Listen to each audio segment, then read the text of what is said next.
అందరికీ మరణాత ప్రియమైన దేవుని పిల్లారా, మరి ఈరోజు ఆది కాండము 13వ అధ్యాయంలోనికి మనం ప్రవేశించిన వారమైన దేవదేవుని యొక్క కృప మనందరికీ తోడయ్యండి. ఈ 13వ అధ్యాయము ధ్యానం చేయగలిగే శక్తి ప్రసాదించును గాక.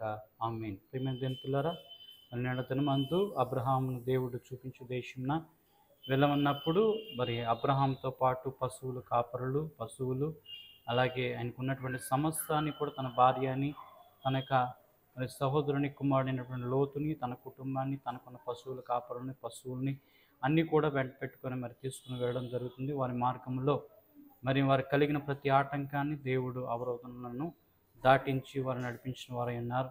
మరి ఈ యొక్క అధ్యాయంలోకి వచ్చేసరికి మరి నెగేబు అనే ప్రాంతానికి వారు వెళ్ళడం జరిగింది. మరి అబ్రహాం కలిగిన తన సమస్తం తన భార్యను తోడుకున్న తనతో కూడా నున్న లోతును వెంటబెట్టుకొని ఐగుప్తు నుండి నెగేబునకు వెళ్ళాను. ఐగుప్తు దేశం నుండి మళ్ళీ ఏమొచ్చారంటే నెగేబునకు రావడం జరిగింది. ఐగుప్తు దేశంలో వారికి కలిగిన సమస్యను మనం చూసాము.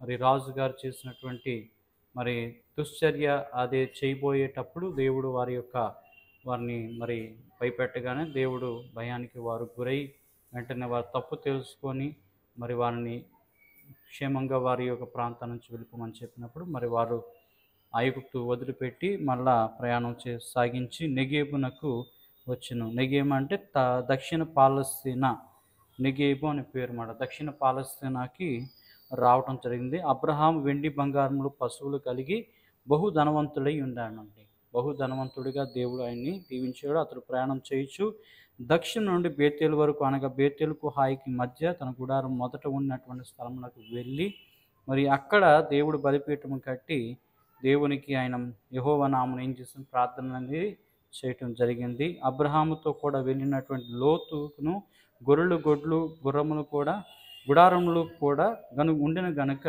మరి వాళ్ళకి వీళ్ళకి ఏం చేయట్లేదండి, మరి ప్లేస్ సరిపోవట్లేదు. కనుకని మరి వీరిద్దరు మరి కాపరులకి, పశువుల కాపరులకి ఏమొచ్చింది, తగాద అనేది వచ్చింది. ఆ తగాదను బట్టి మరి అబ్రహాం గారు ఒక డెసిషన్కి వచ్చారు. మరి నువ్వు కుడివైపుకి వెళ్తే నేను ఎడమవైపుకి, ఎడమవైపుకి వెళ్తే కుడివైపుకి, ఇలా మార్చుకుంటూ మనము మరి ప్రాంతాలు వారిగా వెళ్ళిపోయి మరి ఒక్కొక్కరు ఒక్కొక్క వైపు వెళ్ళి మనం సరిహద్దులు ఏర్పాటు చేసుకుంటూ మనం ఎదుగుతాము అని మరి చెప్పడం జరుగుతుంది. కనుక ప్రియమైన దేవుని పిల్లారా, అందును బట్టి మరి ఈ దేశమంతా నీ ఎదుట ఉన్నది కనుక దయచేసి నన్ను విడిచి వేరుగా ఉండమని చెప్పినప్పుడు నీవు ఎడమ తట్టుకు వెళ్ళిన ఎడ నేను కుడి తట్టుకు, నువ్వు కుడి తట్టుకు వెళ్ళిన ఎడ నేను ఎడమ తట్టుకు వెళుతున్న లోతుతో అన్న చెప్పగా లోతు తన కన్నులెత్తి యోర్దాను ప్రాంతమంతని చూసిన యెహోవా సొదొమ గొమొర్రా అనే పట్టణములను నాశనం చేయకమునుపు సోయారుకు వచ్చే వరకు అదంతా యెహోవా తోట వలెను, ఐగుప్తు దేశము వలెను నీరు పారు దేశమై ఉండెను. కనుక మరి నీళ్లు గట్రా చక్కగా ఉన్నటువంటి యోర్దాన్ నది ప్రాంతంలో అతనికి బాగుంటుంది అని ఆ ప్రాంతాన్ని, సొదొమ ప్రాంతాన్ని ఎంచుకోవడం జరిగింది. మరి దేవుడు మరి అబ్రహాం గారిని కనాను అనే ప్రాంతంలోకి నడిపించారు. అక్కడ దేవుడు వాగ్దానం చేస్తున్నాడు, నీ యొక్క సంతతిని నేను మరి ఎందుకనగా నీవు చూసిన ఈ దేశం మీద నీ సంతానం నాకు సదాకాలం ఇచ్చేదును. మరి నీ సంతానమునకు భూమి మీద నుండి రేణువుల వలె విస్తరింపచేసేదును. ఎట్లనగా ఒకడు భూమి మీద నుండి రేణువులను లెక్కింపగలిగిన ఎడల నీ సంతానం కూడా లెక్కింపవచ్చును.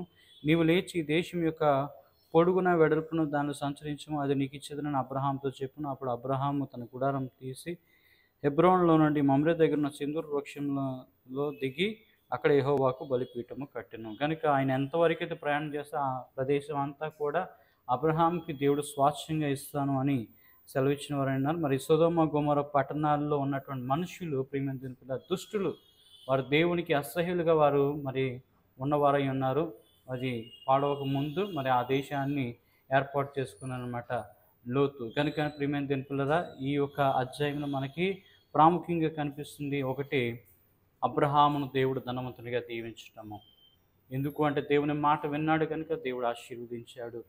అలాగే లోతుని కూడా దేవుడు దీవించాడు. వీరిద్దరికీ కూడా ఉన్నటువంటి ప్రదేశము సరిపోక వీరికి తగాదాలు వచ్చినందున తూర్పుకొకరు పడమటికొకరు అన్నట్టుగా ఇద్దరు కూడా విడిపోయి మరి యోర్దాను నదీ ప్రాంతం అంతటిని సొదొమ అనే ప్రాంతంలో సోయారు దగ్గరలో ఉన్నటువంటి ప్రాంతాన్ని అంతటిని కూడా ఏర్పాటు చేసుకున్నారు. లోతు గారైతే అబ్రహాము గారు కనాన్లో నివసిస్తూ కనాన్లో దేవుడు వారికి ఇచ్చినటువంటి దీవెన ఆశీర్వాదం ఏంటంటే, నీ సంతతిని నీ రేణువుల వల్ల నేను విస్తరింపజేసేదను, లెక్కింపలేనంత సంతతిని నేను నీకు ఇస్తాను అని దేవుడు మరి ముందు నుంచి చెప్తున్న ప్రమాణాన్ని ఆయనకి చేయటం అనేది జరుగుతుంది. లోతు వెళ్ళినటువంటి సొదొమ గొమొర్రా ప్రాంతం అన్నమాట చాలా పాపము దుష్టులైన వారు, పాపులైన వారు ఎక్కువగా పెచ్చురైపోయినటువంటి ప్రాంతంలో ఆయన నివాసం ఉండేటువంటి పరిస్థితి అనేది ఏర్పడింది. కనుక ఈ రీతిగా ఈ అధ్యాయంలో మనము మొత్తము 18 వచనాలు ఉన్నాయి. మరి ఆదికాండం 13వ అధ్యాయము 18 వచనాలు కలిగిన దాంట్లో ప్రాముఖ్యమైన విషయాలు ఈరోజు తెలుసుకున్న విషయాలు ధ్యానించి మరొకసారి మీరు కూడా చదువుకొని ధ్యానించి తెలుసుకోవాల్సిందిగా ప్రభునామం మీ అందరికీ మనవి చేస్తున్నాం. అందరికీ మరణాత ప్రభు మిమ్మల్ని దీవించి ఆశీర్వదించి ఈ అధ్యాయంను అర్థం చేసుకోగలుగు శక్తి బలాన్ని ప్రభు ప్రసాదించును గాక. ఆమేన్. అందరికీ మరణాత.